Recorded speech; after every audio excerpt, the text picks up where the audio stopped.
before handing over to you. So Manas joined Sathya Sai Center for Human Excellence in 2014. So this is the first batch of students, right? First batch of students pursuing the undergraduate degree. And he completed his bachelor's in science. Then he joined as an intern in the School of Muddenahalli campus. And when Sathya Sai University of Human Excellence was established, Manas joined the school, university, and completed his post-graduation in English literature. And he won the gold medal in the university's first convocation in 2022. And now Manas served as warden for 11th and 12th grade students before being appointed as warden for the boys' hostel in the newly established medical college. Coming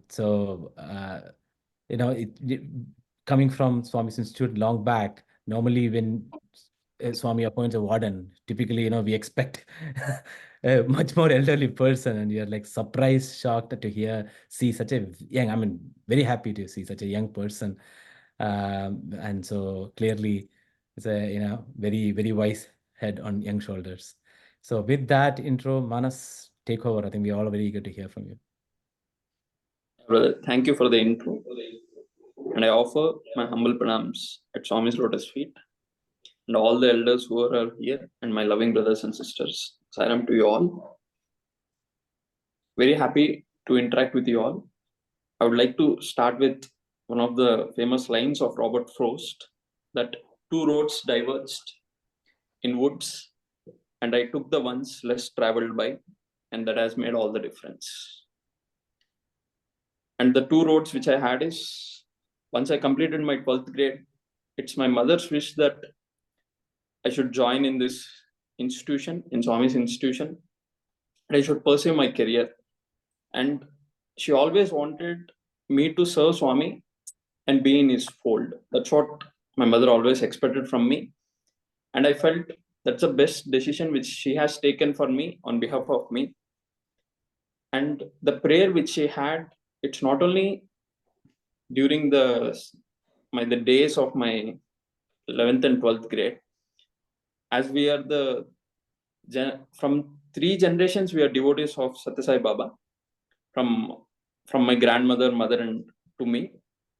And my mother is the one who always ensured that we are in the path of Sathya Sai, whatever the teachings which he has taught. And it started when when she gave birth to me. It's her prayer that somehow I should always be in his fold. That's what she always craved for it. And she had a beautiful experience when I was a baby, when I was a child. She wanted Sathya Sai Baba to name me. So that was her earnest prayer or desire which she had. When during that time, we were staying in Hyderabad. It's one of the place in Andhra Pradesh. So then we traveled, then I was a baby. We traveled to Puttaparthi along with my father and mother and myself, 3 of us. She took us to Puttaparthi. When she took us there, she was waiting in line and Swami was giving darshans daily. First day passed, second day passed, third day passed, but still Swami did not respond. As typical father, and my father, he was impatient a bit. He was like, okay, that's okay, enough is enough. We waited for 3-4 days. This is enough, let's go back. That's what he said. But my mother was insisting that no, let's stay 2 more days. And she somehow convinced him and she said, let's stay there. But still nothing. Swami did not even look at her face. Neither Swami did not respond to any one of her. Even much before, all family members were forcing her, come on, let's name him something. Let us not delay things. She said, she was stubborn in it. She said one thing to everybody. If you want to call him with my God's name. That is Sai. She gave me a nickname telling that Sai. And because Sai itself is, in India, we all know Sai. In Shirdi Sai also we call it Sai, and Sathya Sai also we call Sai. So that's all. She said, if you want, call him as Sai. But until Sathya Sai Baba names him, I will not call him with any other thing. So then my father, I think he said that, okay, let's go for now. Let's come back again.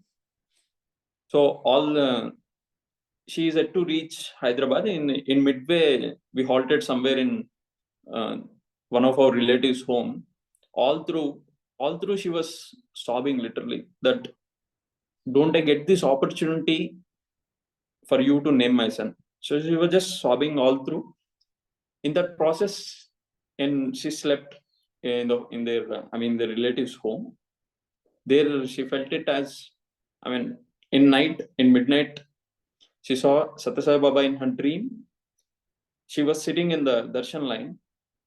She saw him coming. He looked at her directly into her eyes and he said, "What do you need?" It was a shock to her. She was looking at him, and well, it was shock, and she cannot get any words at that point in time. So then Swami was about to put one step ahead. Then she looked at Swami and she said, "Swami, I want you to name my son." Then Swami looked at her and he said, "Prabhodha Manas." So then he passed. He went ahead. So next morning she got up and she cherished it, and she told everybody that, see, that's how Swami named my son. And why I was narrating about this is, here I could see in my life, at every point in time, she wanted to guide me to my guru. She never took a single, different way wherein I could deviate. She always ensured that I took the path of God, and I always put my steps towards God. And that's how, from my childhood, she always been trying. After naming, she always wanted me to put into one of the Swami schools, making sure that I stay with Swami and ensuring that I'm always with him.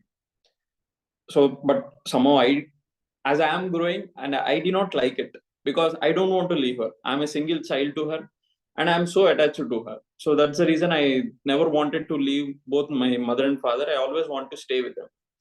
Once she also tried to put me into one of the Swami school in Gurukulam. I stayed for 2 years and I came back. And in the same Muddenahalli, where I'm staying right now, she made me to write an entrance exam for 11th and 12th. But I ensured that I attempted all the wrong answers so that I won't get the seat into it. So that's how I came. But later, what Swami taught me in my personal life is, when I studied in my 11th and 12th grade, I always used to feel, I also used to tell to Swami by looking at his photo, why I should study in our school. Is it necessary? It's okay, I'll stay here with my parents and I'll go to Samiti and I'll attend services and all. But I realized, staying those 2 years in my hometown in 11th and 12th grade, not even a single day I could spend my time either with service or attending satsang or any one of the things. Because what happened all the time, either it was studies or else going out with friends, all these things happen. So that has made me to realize at the end of my 12th that I'd wasted these 2 years without spending any things or any good activities which I can do for Swami, or else wherein I can spend my life with him. So even my mother struggled a little bit there. She had a lot of issues with me, that she used to feel, no, my son is not at, I feel he is not at right path. So in 2014, again, I got an opportunity through one of my friends. I got to know that that there is an opportunity of coming into this Swami's fold here in Muddenahalli. Swami is starting a course, and it is far away from my hometown. It's somewhere around 700 kilometers, and it's a different state too. Then even I have realized and I have understood that I should be in Swami's fold. And then Muddenahalli is a tiny village. It's a hamlet wherein nobody knows. Today, Muddenahalli means whole world knows it. Then even the people like us who stays right next to the state, we don't even know what Muddenahalli and what people are here. And much against everybody's wishes, again, she stood stubborn. She had put me here. Whole my family was against me joining into this institution, including my father was a bit reluctant. He was not against it, but he was a bit reluctant. And my grandmother and all of them are against it. But she was like, no, let's not, you don't involve into my son's career. I'll ensure that when I joined here, my mother told me only one thing, that, say, I want you to be in Swami's school and serve in whatever way it's possible to you. She even went to an extent saying me that even if institution don't pay you anything, I will take care of your welfare. Don't worry about it. I want you to serve Swami, and that's the greatest thing which you can do as taking as a human birth. But this is what she taught me. Here, all these things, these scenarios with my mothers and everything, which I could relate, and what I understood is humans' effort is more important. Then definitely God's grace will be there, and life will always be better. That's what I've learned. She always, her effort was pushing me towards Swami, and his grace was always there. And during one of the interview, when Swami called both my parents also, he looked at her and he said, I know you prayed a lot from his childhood. You wrote letters and you gave me. That's the reason I got him here, and I'm taking care of him. He said, I'll take care of both his material life and also his spiritual life. You don't worry about it. So no, you just leave him to me. That's what he said to her. And through this, all my life has gone. And in the past, these experiences of it, I understood. I saw his omnipresent nature. I saw his omnipotent nature. I saw his omniscience nature. And when I came to excellence, when I joined here in 2014, it was one of the Sunday, and it was my birthday too. Then my parents got me some cakes kind of thing. And Sunday, typically in hostel, what we have is brother Siddharth and Darshan knows, we'll have hostel cleaning Sunday morning. So then one of my brother came to me and he was like, I was tired and I need something to eat. Then okay, then I said, see, I have some cakes, I can give you. But I told him, see, then before I giving to you, we should offer it to Swami. That's what I told him. That's what we were taught in our excellence. That our warden always used to tell, anything you eat, please make sure that you put some piece of it to Swami, so that you offer it to him. Then so then he said, my brother jokingly, he said, that's okay, Swami is in me. If I eat, it's Swami who is eating. That's what he said. So that passed. I mean, that scene has gone. And in the evening later, when I went to Swami, then we used to have opportunities to, when Swami was in subtle form, excellent students who are here, and we can go to Swami, and while he is having dinner, we can take something to him. And I mean, Swami will be having dinner, and he used to talk. The moment I went, and before I stepped into his room, Swami looked at me and he asked, where is the cake you do not give me and you guys ate it? I forgot what happened in the morning. I was like, what cake and what Swami is talking about? Later I realized he was talking about the cake which we had in the morning without offering him. Then that assured me that he's always with me at every point in time. He's always right beside me. That's what I have understood. And even in our excellence days, as we are new, and many of us came from outside, in starting the first batch of excellence, very few of brothers who studied here are there, and most of us are from outside, like who are from devotees families, neither who are maybe who came to know about with their friends and those people. And when we came here, and it was new, when everything was given free. Swami ensured that, Swami said from the day when, he was like, give everything free. I don't want you to charge these children. That's what his motto was. Excellence, that's how it started. And he said, you don't even, charge for their brush or anything. We used to have stores in our hostel. So during the stores thing, there used to be a lot of items, whatever you need, whatever a child needs in his hostel, including snacks, including his toothbrush, daily needs, everything used to be there. And there is nobody to monitor on us. Swami said, don't monitor on them, they are grown-up children, you don't need to do anything. So what happened, within a week span of time, whole stock, whatever it is, around 40K or whatever stock is there, it got emptied. Within how many students? We used to be somewhere around 20 or 25 members. The whole stock got emptied. Our warden got worried about it. Then our Kamatana is our warden. So he was so worried about it. And he went to Swami and he said, Swami, these children, they emptied all stock. If this is the case, we need to spend lots of money on these children. I think we should regulate something on these children. Either we should monitor. So that's how Kamadana has gone to Swami and he mentioned to him. Then Swami said him only one thing, that, see, today you make on them, but tomorrow, when crores of rupees will bills, everything will be passed through their hands, then who will have check on them? I want them to learn that self-control through these tiny acts. Today, if they're not able to have the control over these small little things called snacks, tomorrow, how do you have control on them for crores of the rupees which will pass through their hands? So that's how, that much faith Swami had. And later, when Kamatana explained us this, we understood that we should always take anything which is according to our need, but we should not go behind our greed. That's what we have learned, and things passed on. And later, everybody understood it, and we have learned our lesson. And that's how, whatever we are today here, it's because of our teachers and because of Swami and everybody. And during in the same excellence days,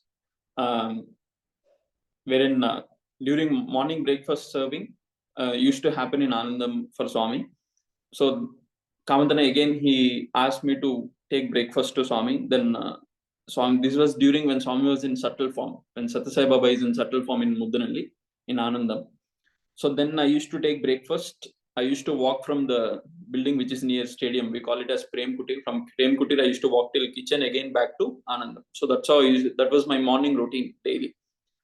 So during these times, what I used to do is, one of our teacher used to tell us, see, always communicate with Swami, so that the Swami within you will talk to you. So that's how he used to encourage us to do. So even it's a long walk. So I also used to do this. I always used to, while walking, I used to feel, Swami, did you get up? Swami, did you had your bath?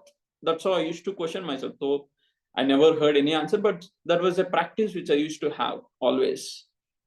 One day, I just walked and I took breakfast. I served Swami there in Anandam. I kept in front of him the plate. The moment I kept the plate, there was something which I heard. Which I heard from within me, that today is your speech. I did not understand what is today is your speech. That day, we used to have speech sessions in the morning at 8 o'clock. Though nobody will be informed earlier. You'll know that today is your speech only at 30 minutes before. You'll not be known much early. As I was not in hostel, I never knew that today was my speech. But there in Anandam, when I felt it from within my heart that today is my speech. Okay, as usual, I went to kitchen, gave the boxes, I came back to Prem Kutir. The moment I opened my hostel building door, all my friends were searching for me. They said me that, hey, today you need to talk, man, and it's your turn to talk. Then I realized, oh, that's how, when my sir said that if you keep talking to God within you, definitely you will hear answers from him at some point in time. So that's how I realized that Swami is always within us. And every time we talk to him, we'll get more energy or more kind of confirmation that he is always with us, neither he is not elsewhere outside. So through that, I have learned that, yes, I love Swami, seeing Swami physically, but still, I have gained the confidence that he is always within me, and I could do anything which is definitely within my limits.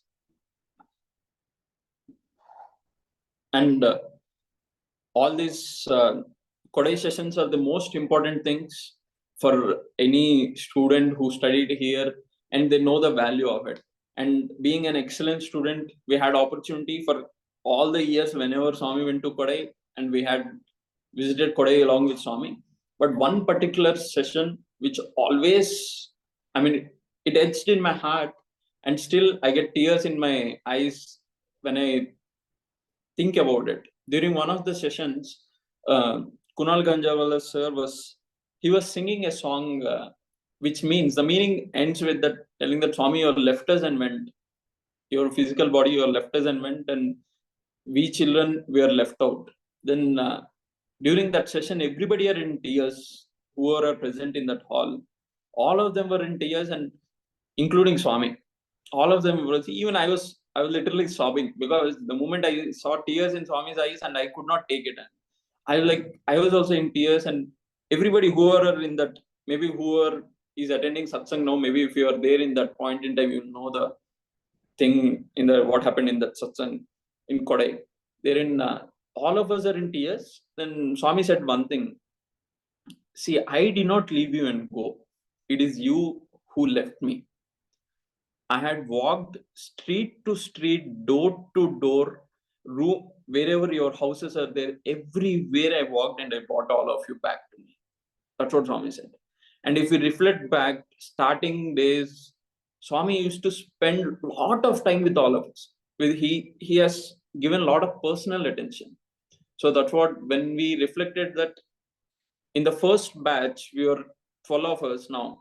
When if we take all of us our scenarios, I mean, how we came here, each one of us have a, we can clearly see Swami's hand in it. Just to quote an example to you all, when, as I was telling that my mother is the one who got me here to Muddenahalli, she was also, again, when after we went back, after my admission in Muddenahalli got confirmed, we went back to Puttaparthi just to take Swami's blessings there. So while she was sitting in Kulwant Hall, beside her there was one more mother who is my friend's mother who joined here. She was sitting, and they were conversing between both of them. Then my mother explained her that, see, my son got seed in Muddenahalli and Swami is there, he is in subtle form. So that's all my mother explained. And my brother's mother, she also got confirmed that she, along with one more person, so two people came back to Muddenahalli. See, where is, I mean, Muddenahalli, going back to Puttaparthi, again sitting and meeting people, that too in Kulwant Hall, and we feel it's everything is in his hand, and he is the one who played all this drama and ensured that he got all of us back here because of prayers and all through his grace. That's what I feel. So I feel it's he who is working through all of us, and it's he who is ensuring that we all are here. See, today so many alumni are there, but still, if Siddharth brother and Darshan brother, if both of them are here, it's because of his grace, and it's their will to that they have to come back to Swami. And during one of the sessions, I mean, where we all during our internship, Swami called us for one of the meetings. When he called, we all first batch or where we went to Swami, and while going to Swami, we thought, let's give something to Swami. And we did not get anything in here to present, but we got some roses. So what we did was, we took some 12 roses which are yellow in color, and we took one red rose. We kept that red rose in between. First, we thought we'll give all the roses individually, but later we felt, no, let us give it to Swami as a together one, and let us tell Swami. So what we did, we collected all the yellow roses and we kept the red rose in between. And we told Swami that, Swami, these all the yellow roses are us, and the red rose you, and you are center of our life. So that's what we said to Swami. Then Swami said, he said, you all should not fall, you all should not dry up, you all should not break up. I mean, he told it in Telugu, but I translated it in English. That's what, from the tiny things he has taught us the great lessons. He said, you all should be united, never you all should break up, never you all should not fall apart, neither one of you also should not fall apart, neither the zeal of which you have now should not get dried up. So that's what he taught us during our thing.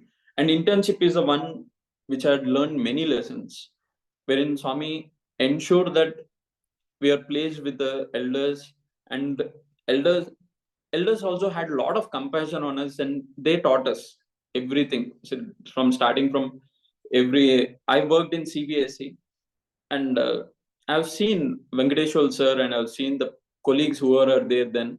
All of them gave a lot of support to us. Though we are just degree pass children, then Swami gave a lot of emphasis to us, and also all the elders who are there is institution, they always ensure that we get the best, whatever we are doing it, and they encouraged us in many ways.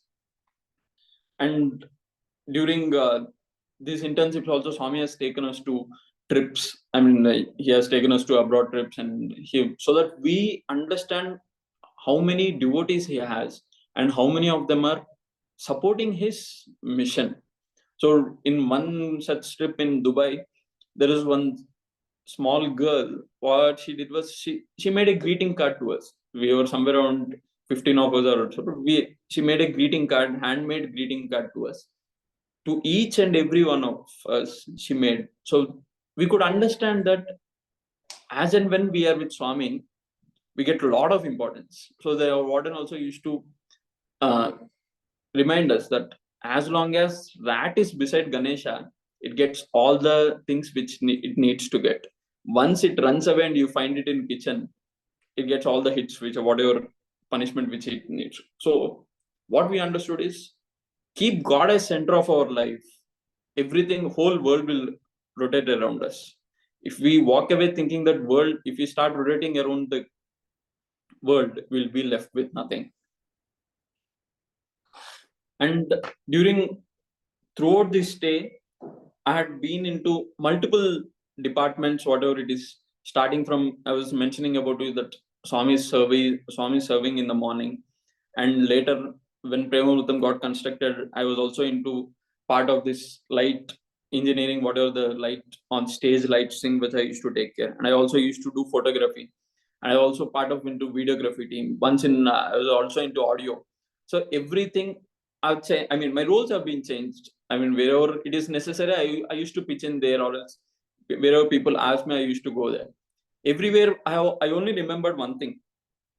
It is because of all my teachers and all the lessons which were taught by Swami and everything. I always remembered, see, today you are having this, whatever the position which you are having, today you are having, tomorrow it may be there or may not be there, but you should be equanimous and you should always learn to be happy with it.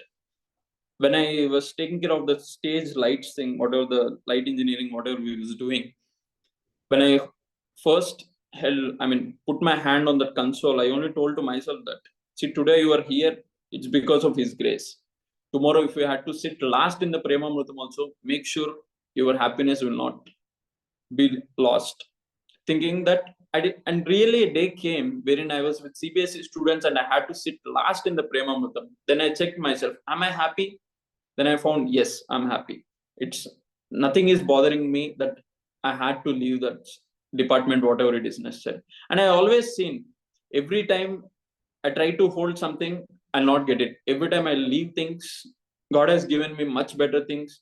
And today also, through Swami's grace only, I was asked to manage the stage whenever some programs come and whenever something's happen.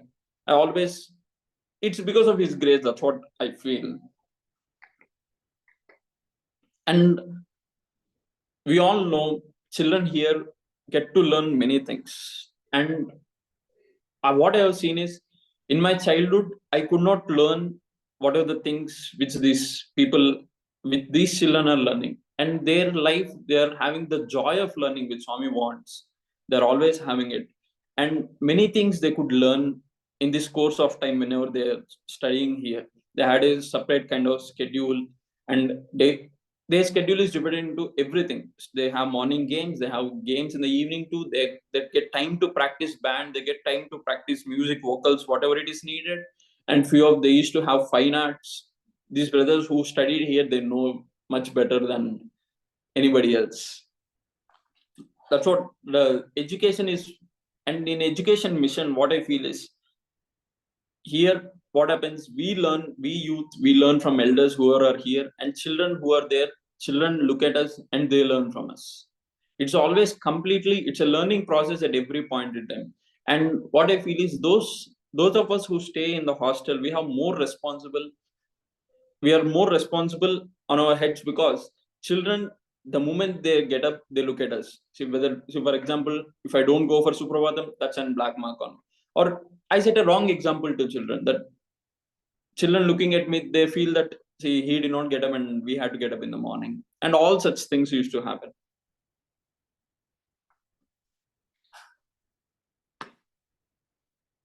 As Swami says, that hostel is a place where each live for other and everyone lives for God.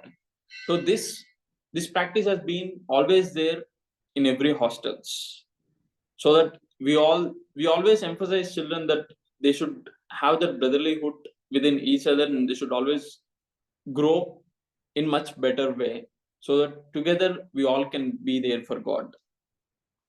And during our this internship time, Swami used to give pocket money to all of us. So during one of the, in 1 month, we got to know that one of brother's father is not well, so he needs some amount, he needs some financial support. One of my classmates, he mentioned to us, and he was like, "Come on, let's help. See, we don't help as a brothers. Who else will do it for him?" So in this process, what we did is we pooled up money and whatever we had it, and we did not tell to any one of the elders. We did not go to anybody. So we just pooled all by ourselves, and we gave it to that particular brother whose father is not well. So then somehow Swami got to know about it, and he called our in charge, whoever it is there. Then he called him and he said, "See, if these people start donating whatever they have, first of all, they get whatever minimal which they get, and if they start donating to it, and how does it happen?" That's the first time wherein, Swami increased our pocket money. Generally, that during internship time, pocket money is standard; it won't increase. But first time, then Swami was like, "See, if these people start doing it, I think I should give them more, and I will tell them that they have to take care of their families. They should not do any such thing." That's what Swami wanted. So here, what we learned is, the moment we care for somebody, definitely God will care for us. Whatever we have, we give it for somebody else. God will ensure that we get what is needed to us. And after this, Swami has, during PG, Swami called all of us back during our post graduation. We had good time. We had good, after 3.5 years, we had a break wherein all of us can gather together, all my batchmates, and we could do our post graduation. We had learned our lessons too. Wherever we had gone wrong, we learned our lessons. We reflected on that. We reflected on such topics, and then I understood one thing. It's no more we can think that it is Swami's mission, or else it is institution is running. We should start owning the mission. It's my own mission, or else it is our own mission, which we should take it forward. For a reason, I would just like to tell an example. See, if the moment all the children who are here studying, if they start thinking it is his own mission, from the day one itself, he will start, anything goes wrong, he'll be like, I should own it, and it's my responsibility also to take care of it. If we don't teach children that, see, it's your own mission, and future, you are the one who is going to come here. If that attitude is not taught into the children, what will happen is, after a few years, they'll be like, okay, anyhow, I have to work for 2 or 3 years and I'll go back. As a result of it, everybody will start thinking that, okay, it's not my problem. It's not my problem. When everybody starts thinking it's not my problem, then there'll be a huge loss for the system, and everything will collapse. Whatever the dream which Swami has, whatever the thing which he feels that my children will take care, I feel that is definitely will come down. So later, Swami had, after my post graduation, Swami had put me into PUC, and even in PUC, I had very good experiences. During one such experiences wherein Swami always tells that, please make sure that our children are taken care properly, and you should be able to read their minds by looking at their faces. During one such interaction with one boy, I have seen the child from CBSE, from my past, from his 6th class, when he came to 11th and 12th grade. Then I have seen the boy, he was a bit disturbed.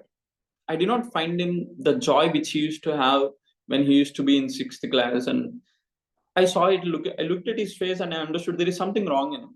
The boy is good at academics, and he's doing too good at whatever the things which you're doing. But there is, as it always said, that soul is not there in whatever he's doing. That I felt that there is something wrong in it. I called him personally and I asked him. Then I asked him, what is the reason? What is making you to feel it? He said, no, nothing like that. Then I told him, no, there is something wrong with you. You just introspect and you come back and tell me. After few days, boy came back to me and he said, no, I did something wrong when I went to home. I had that guilt in my heart.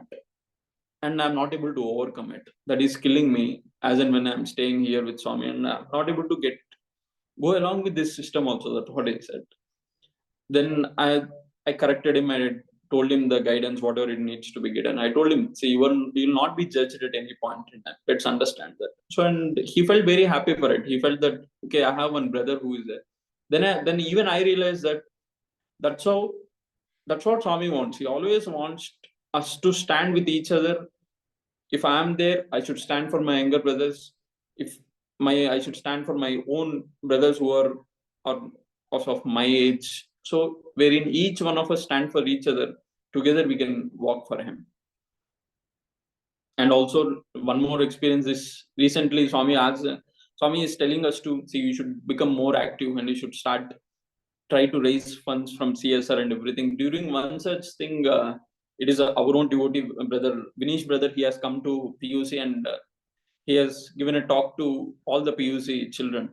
So then we expressed in one thing that we are trying to renovate the dining hall of PUC. Then he said, I would definitely like to help you. Then he pulled up with the new people, he contacted many, and that's how he bought donations to PUC dining hall also. I would thank him personally for this, whatever the help which he has done to all of us.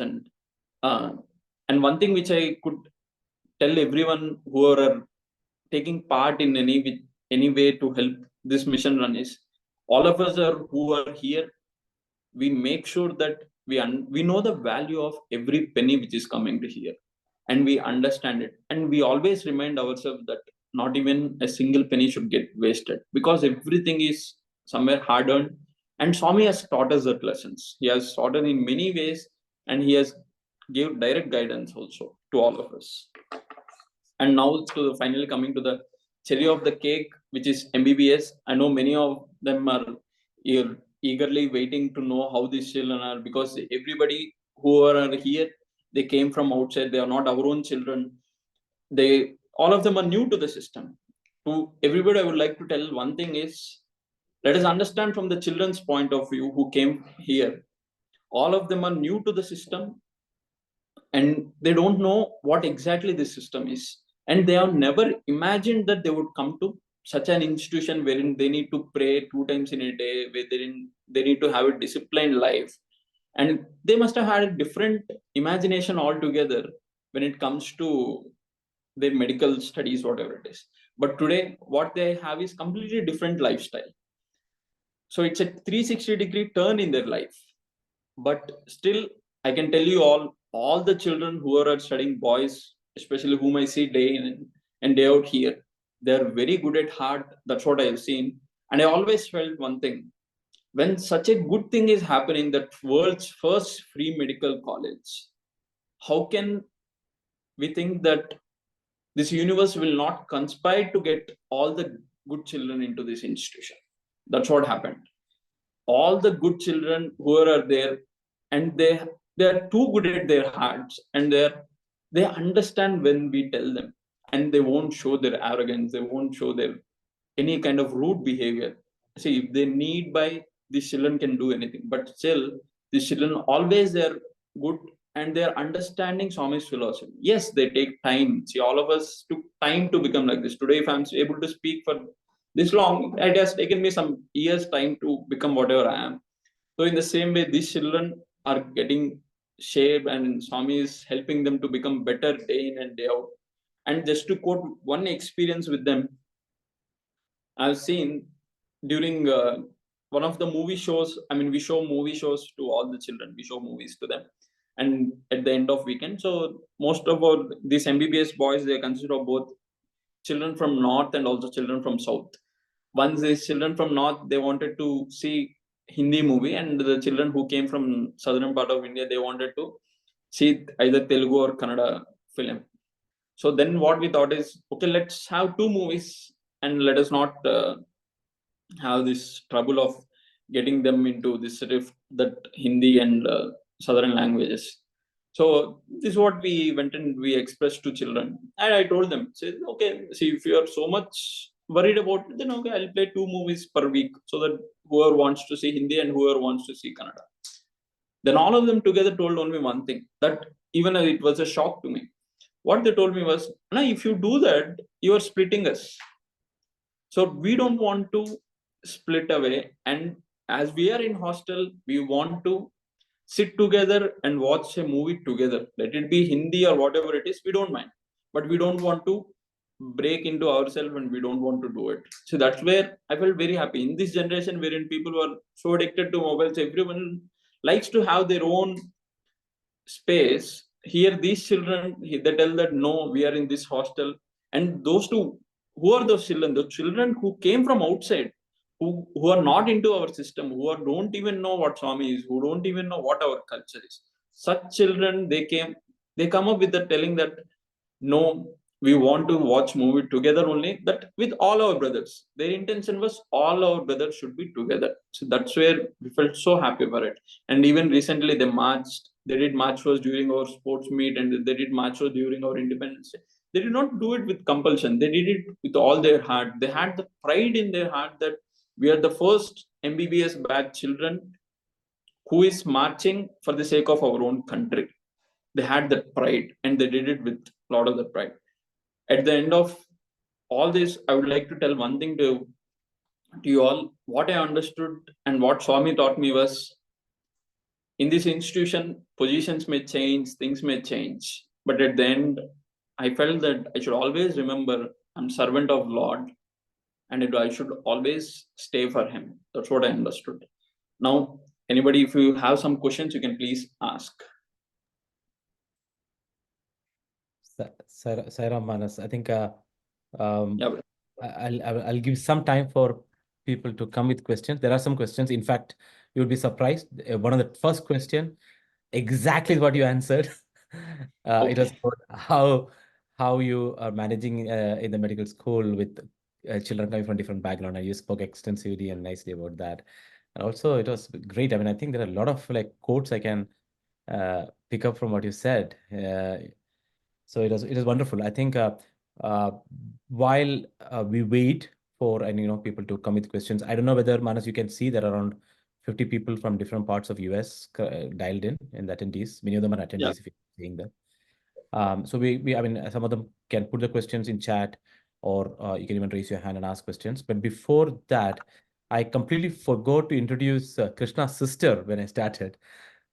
She's also here in the call, and many of you who have been to Muddenahalli might have seen her. I think needs no intro, but given there's a big group here, I'll just quickly introduce her too. While if you have any questions, just you can raise your hand, we can unmute, or just put in the chat, and I will read out the question to Manas too right after that. Uh, but Krishna's sister, as a quick intro for those who don't know, she's also an alumnus. She's from Anantapur campus. There she is, and you might have seen her in Muddenahalli whenever you go there. And she finished from Anantapur campus in 1995, and she had corporate career for 15 years. And after that, she joined Prashanti Balamandira Trust as admin manager upon Swami's command in 2015. And now Swami has appointed her as the even trustee in 2021. So she's the person whom we all go to if you have questions on each and educate one. So you have the source right here. If you have any questions on each and educate one. Sister, since you are here and then we are starting the new year, the first satsang of each and educate one, and with all of these great activities going on, if you want to give some quick summary of what is going on, what's the situation, it'll be wonderful. Sure. Sairam, everyone, and thank you for joining the webinar today. Thank you, Manas. It was an excellent talk and very inspiring as well. More and more we hear from the youngsters. I feel it's like a reaffirmation to all of us that the mission is in safe hands, because Swami has been saying that it is our mission now, and these youngsters are ready to take on the mantle, and they are doing a great job already. And you will see more and more of them in the months to come. We plan to have these regular webinars, and more of these youngsters will be talking to all of you, and from their own perspective, their own experiences. It's such a diverse set of children who have now taken on the mantle. Not only students, but also responsible people who have come from outside, who have not been part of the system. Many of them are joining the system in responsible positions. So you will be hearing from them as well. So you can see what they bring from outside and how they have acclimatized themselves to the mission now and how they are participating in it. So it needs a blend of both. You need professionals and you also need the youngsters who are from the system to be groomed as professionals. And that's what Swami is doing, having a healthy mix of both, so we all learn from each other. So it's been a great experience, and of course it cannot be done without the support from everybody from across the world. It is a massive mission, and I will be sharing the current statistics, and you will see the magnanimity of the mission and where we are right now. So it needs a lot of hard work, a lot of commitment, a lot of dedication, and also a lot of sacrifice from everywhere, not only from the funds part of it, but also from our time. What is it that we give, how much time we are able to set aside, or how much we are able to give up our own personal wants and desires to be able to be part of this mission. And this is definitely changing everything around. I mean, we are seeing that change, especially now, because fundraising is such an important part of this mission right now. We are doing a lot of corporate social outreach. And when people from the corporate world who have no idea of Swami, who have no idea of the work that's going on, when they come in, you won't believe the first thing that they say when they walk into the campus. They've just crossed the gate, and the first thing they say is, "Oh my God, what kind of a place is this? I'm already feeling so much peace here." I mean, this I have heard in the past couple of months, more than 5 people. They just cross the gate. They have no idea what we are doing. But as soon as they do come inside, they say, "It's such a peaceful place." And it's so true, because Swami says, right, that if everybody is doing good, automatically the environment around gets changed. And it's not only, it's not us who are speaking about it, because these are people who are just out in the run a day corporate world. They come here and they feel that. And of course, when we show them around and we show them especially the hospital, they're just taken away. I mean, they can't believe that something like this can happen, and that too without any commercial intervention anywhere in the system. That's what makes it so much more pristine. Nobody has to think of money when they come into the system. Of course, all of us in the background, we know how much it takes to do fundraising, no doubt. But the beneficiaries, they do not have to worry about whether they can get healthcare, whether they can get education, whether they are hostel needs, whether parents have to send money. All that is completely removed from the system. So they are able to focus on their studies. The children who come for their surgeries, parents are not worried. They just feel love everywhere. So that's what makes this environment so special. And all of this is made possible only because of the sacrifice of so many people around the world. So grateful to everyone for all your support. And Jaydev, do you want me to share about the status right now, or do you want to do that after we take some Q&A? I think if you can quickly share the status, that may be good. Yes, we'll finish with the Q&A at the end. Yeah. Yeah. And then we'll switch to Q&A. There are already some questions there. We're collecting that, and then we'll switch to that. So stay on for that.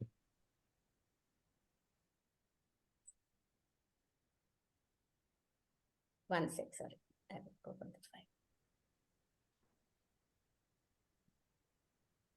By the way, while Sister was giving the presentation, I just got reminded that it's not just different parts of US people are dialed out from. There is somebody from Australia. We know Darshan is from Tokyo.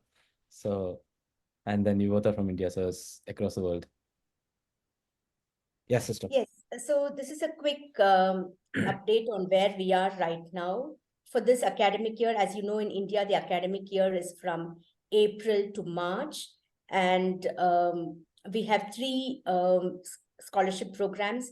One is the Each One Educate One, where we have in total about 2,500 students currently enrolled from grade 6 to grade 12. And we have been able to cover only about 577 students so far, and we are at the end of January right now. And this is like, 1,923 students are yet to be covered. And in dollar terms, this is the amount that we still have a gap. Moving on, the second scholarship program is the Each One Higher Educate One program, which is students in the university. We have a total of about 425 students across 3 campuses of the university. And per student investment is about $3,125. And we've been able to cover only 127 students so far. And 298 students are yet covered in the university, both in the undergraduate and postgraduate programs. And the third one, which is the cherry on the cake, like Manas said, is the Each One Medical Educate One. We have about 50 students enrolled right now, and it's $10,000 per student. And right now we've covered only 12, and 38 students are yet to be covered. So this is the status as of today, and we have only a couple of months to complete the academic year.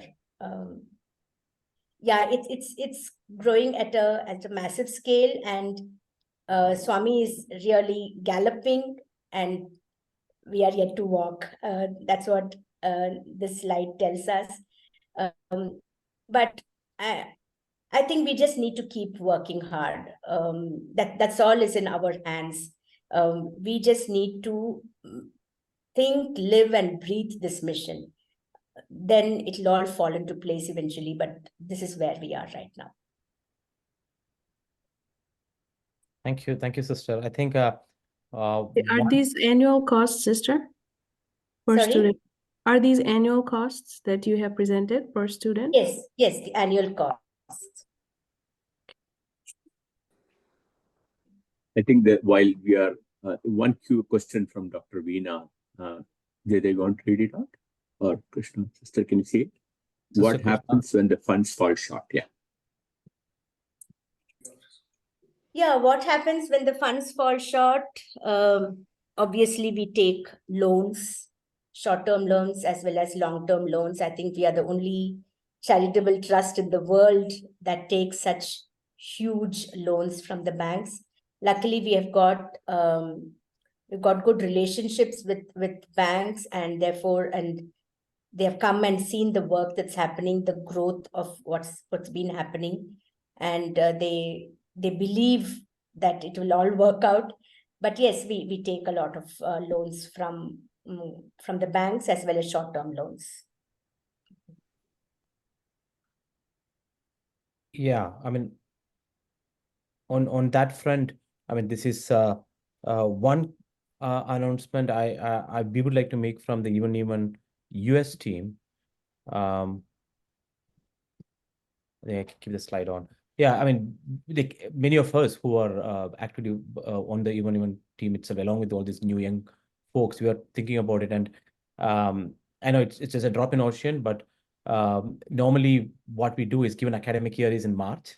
So January, fresh beginning of the year till March, every year we kind of run a program to, also inspire and help people to donate to the cause too.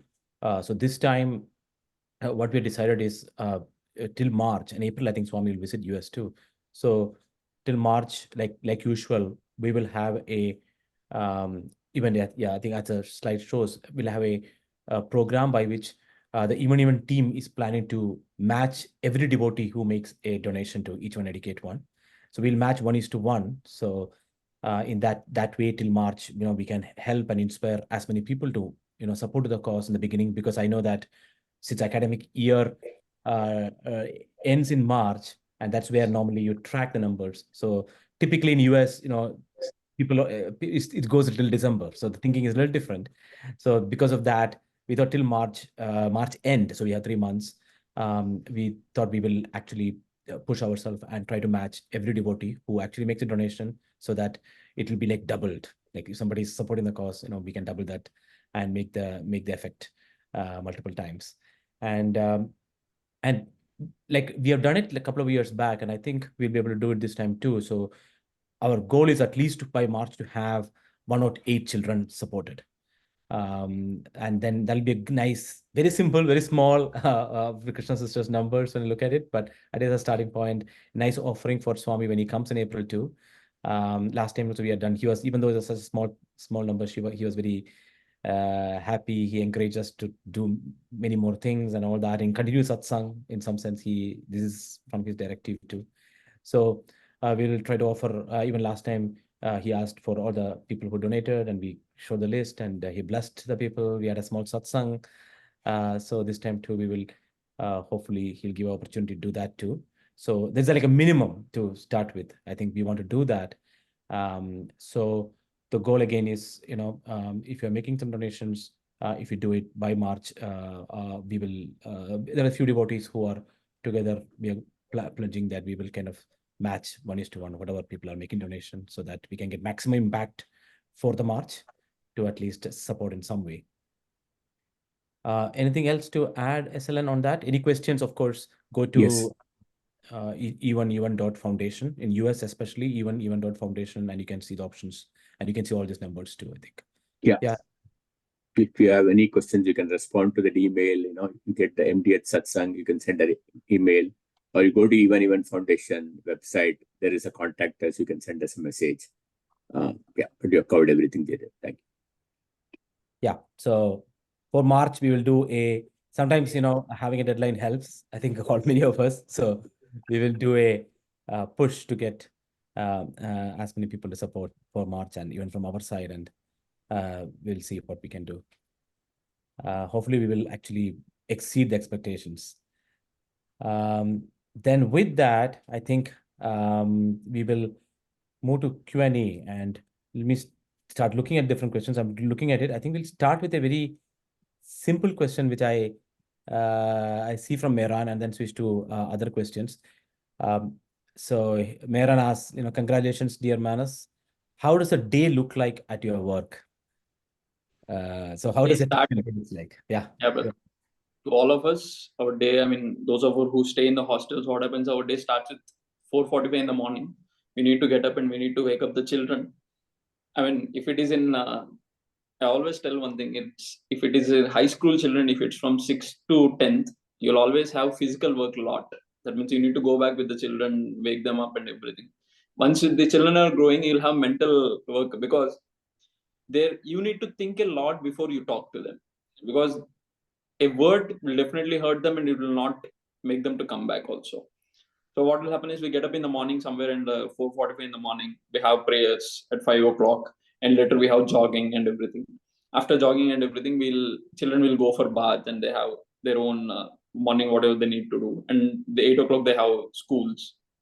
So once they go back to the schools, few of us we teach. All of us, he made us to do post-graduation. We go back and we teach in the schools and colleges. So once that is done in the afternoon, they have break. And Swami ensured that all children should take nap in the afternoon. He's very insisting on it, because children get up in the morning. They should not feel tired. So they get up in the morning, so they take a nap in the afternoon. And after that, children go back. They go back to study classes. They'll be having study classes. So once that is done, they'll be having evening games. Children will have evening games. And few of them who are interested in taking part in band, all of us know Dimitri sir and all of us know Sai Symphony. So the children go for band, and who are taking part in music, they go for the music vocals. And later we have prayers, and night it is Paravidya sessions which we have. So after the Paravidya sessions, that's the end of the day. So throughout wherever those children who passed out from excellence, wherever children needs, we need to be there. There is nothing called this is a time we need to get in, this is the time I'm gonna take off from my work. There is nothing of that. And we all, yes, we cherish it. We love it, because that's how our teachers and who are institution elders who are here, they took care of us. So definitely we do the same thing back to the children. Yes, brother. And to the next question, to add on that, how the medical children are there and how do they respond to us. And there was also one more question that my mother's force that I've been here. But it is in 11th and 12th, it is her force that I had to be in Swami's institution, but that didn't work out. But for my undergraduation, it is my will too. Along with her, it was also my will that I had to come to Swami's institution. But yes, of course, I had my own homesickness that I missed her a lot and I missed both my parents and everything. And what cured me from that is Swami's love. And even today, what I believe is if these medical students has to change, it is the love. Since right now Swami is busy and everything, it is love of the people of this place. If we love these children, they respect us in return, and they understand that these people are taking care of our welfare, and they will definitely listen to us whatever we tell. What I understood from the day one being with these children is, if you love them, they will do whatever you need. Nothing, you don't need to do anything. You just need to love them and accept them and try to correct them here and there. So that's how even these children, give them love and definitely they'll read in return, they'll give back whatever it is. We can make hard and fast rule telling them that no, you have to get up in the morning, you have to do anything. But that won't make them to last long is in this institution. So they may say they have the bond of 5 years. They'll always be searching ways to get out of that 5 years bond, or else they get out of this institution after that 5 years. That's not what we need. We want to embrace them as our own family. We want to keep them together. We want to assure them that we are there for them. So the moment we do that, then definitely they will last long in our institution too. Yes, brother.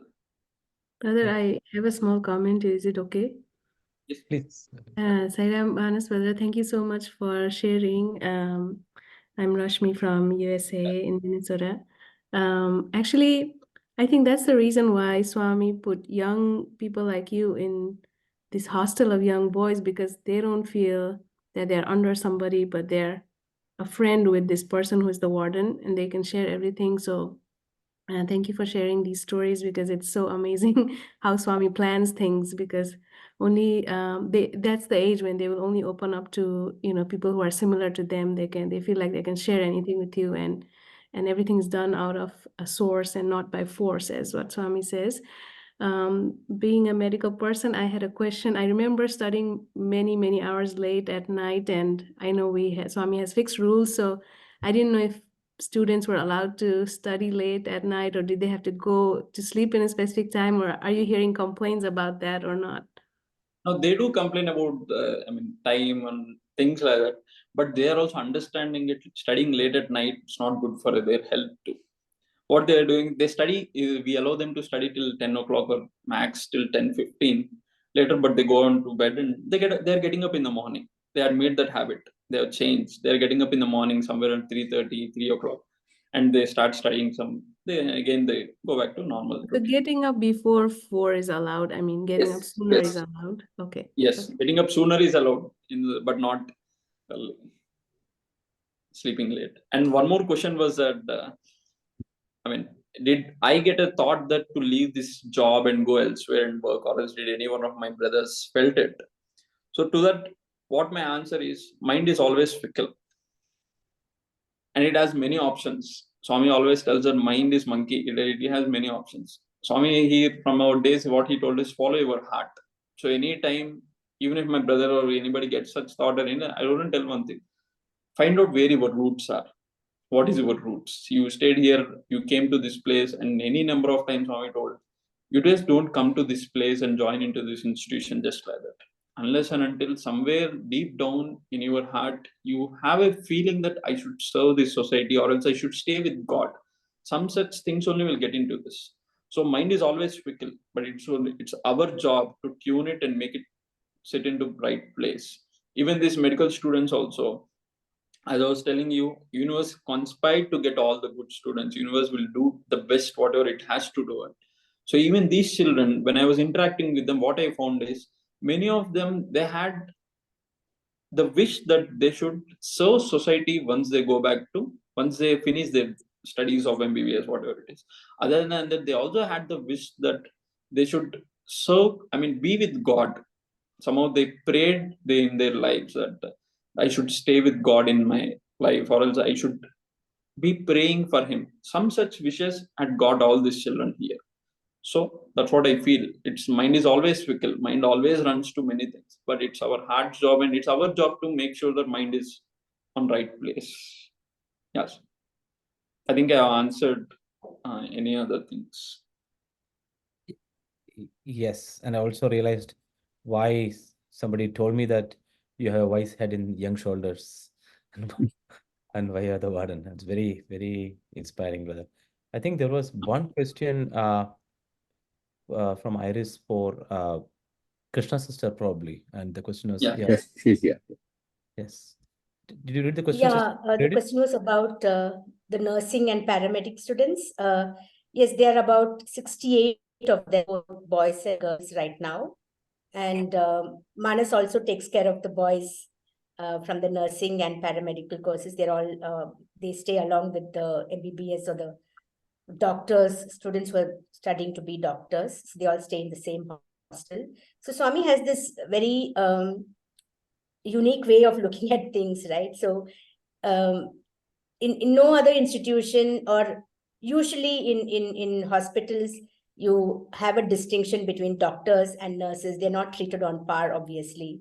But here, Swami has put them together so that doctors don't feel that they are high up and nurses are below them. Unless the nurses are there, doctors will not be able to do their job well. So that way, everybody stays together, studies together, and works together. So that's been quite an eye-opener for me as well.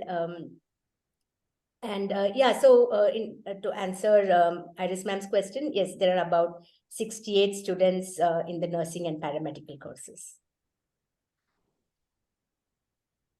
Manas, I think there's one more question for you I'm about. sorry. I'm sorry, Krishna please. sister. For the paramedical students, the education cost is same as higher education. I think that was one other part of the question. It's almost the same as the higher educate one. It's about 50K short, but otherwise it's almost the same. So those who want to sponsor can go by the higher education one? Yes, that's right. Thank you. So just to that part, I just want to cover. So if you go to even.foundation and go to participate, I think the numbers are clearly given. Whether it's higher education or medical or each one educate one. So three of them are there. Three categories are there, and the numbers are given very clearly. So if you have any questions, you can reach out to us. But just wanted to make sure that that website has all the details. Thank you.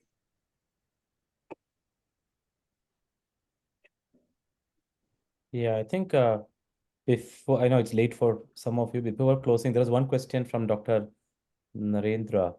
Manas, I don't know whether you are. Yes, brother, I've seen it. I mean, it was during when Swami called my family and whole mother and father for an interview. Then I was taking his Padnamaskar. Then he materialized the ring and he gave it. Nothing. I have not seen it clearly. Then he materialized and he did it and he gave it. It was back then when I was in my internship time. Manas, I have a question for you. I don't know if you covered it. Sorry, I was maybe a little bit distracted somewhere. But when Swami gave you this responsibility of being the warden, how was it for you? I mean, was it, because it's huge responsibility, right? So how did you go about processing it? Was it initially you were reluctant, or do you want to talk a little bit about that?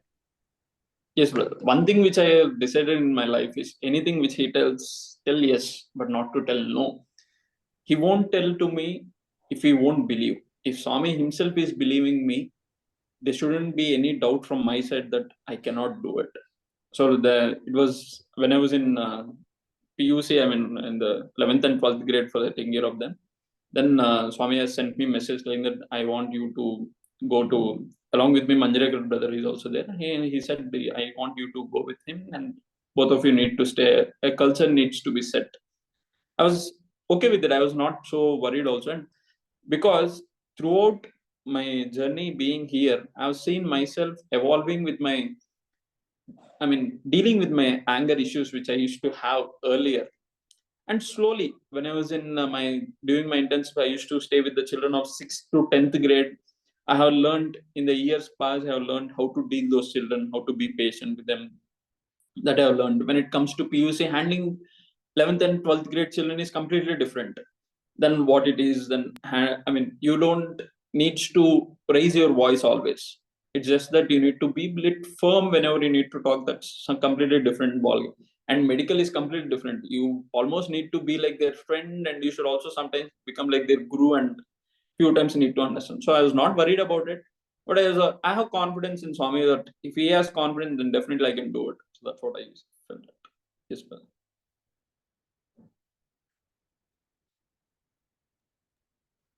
I would like to add one thing about the students who join. Once they commit themselves to the mission, I've seen that many of the students' parents also are brought in.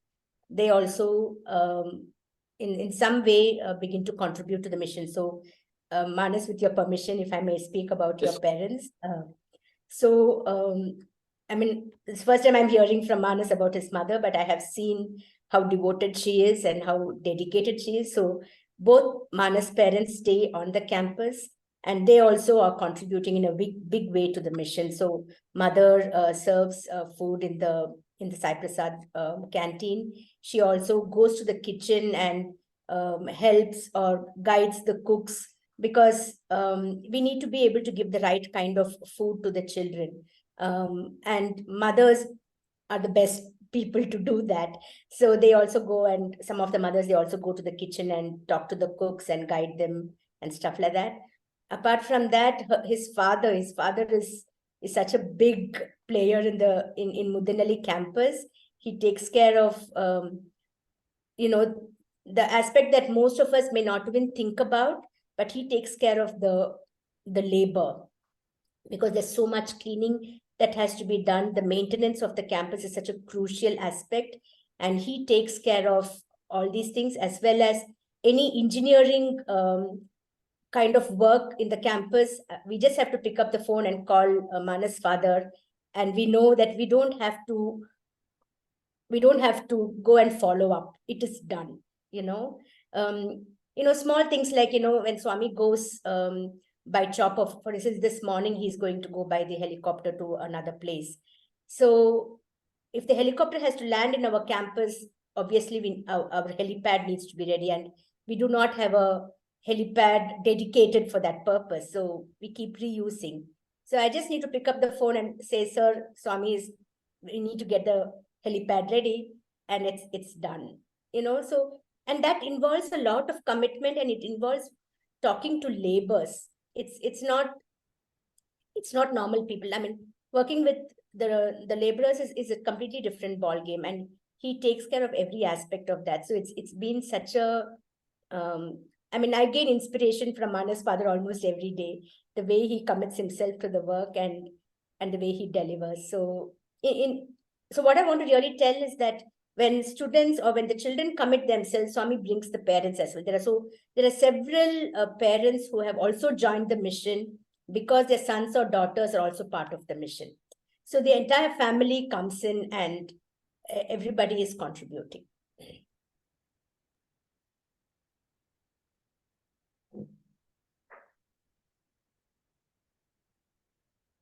That's wonderful. I think now